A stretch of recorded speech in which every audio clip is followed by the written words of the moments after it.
बिस्मिल्लाहिर्रहमानिर्रहीम। अस्सलामु अलैकुम वरहमतुल्लाहि वबरकातुहू।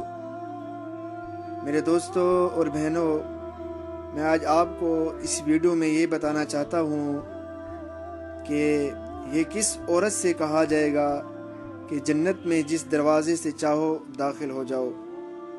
मेरे दोस्तों, इस बारे में हज़रत अबू हुरैरा रज़ी अल्लाह तआला अन्हु फरमाते हैं कि रसूलुल्लाह सल्लल्लाहु अलैहि वसल्लम ने फरमाया, औरत जब 5 वक्त की नमाज पढ़ती हो, अपने नामूसो इज़्ज़त की हिफाजत करती हो और शोहर की इताअत करती हो, तो वो जन्नत के जिस दरवाज़े से चाहे दाखिल हो जाए।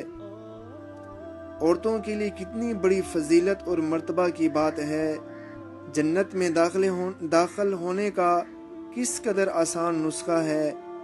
आम तौर पर औरतें नमाज में कोताही करती हैं, पढ़ती ही नहीं या छोड़कर पढ़ती हैं या सुस्ती से वक्त के गुजरने के बाद पढ़ती हैं। 100 नमाज की पाबंदी कर लो, शोहर की खिदमत कर लो, तो मेरी बहनों मज़े से जन्नत में चली जाओगी।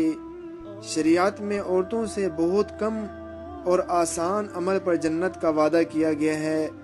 मर्दों के मुकाबले में इनसे कम अमल का मुतालबा है। औरतों का जन्नत में जाना आसान है। गुनाहों से बस बची रहें, नमाज को न छोड़ें, शोहरों को खिदमत और इताअत से खुश रखें, बस जन्नत का टिकट पालें और जिस दरवाज़े से चाहें चली जाएं। मेरे दोस्तों और मेरी बहनों, दुआ है कि अल्लाह रब्बुल इज़्ज़त हम सब से कहें कि जिस जन्नत के जिस दरवाज़े से चाहो चले जाओ। आमीन।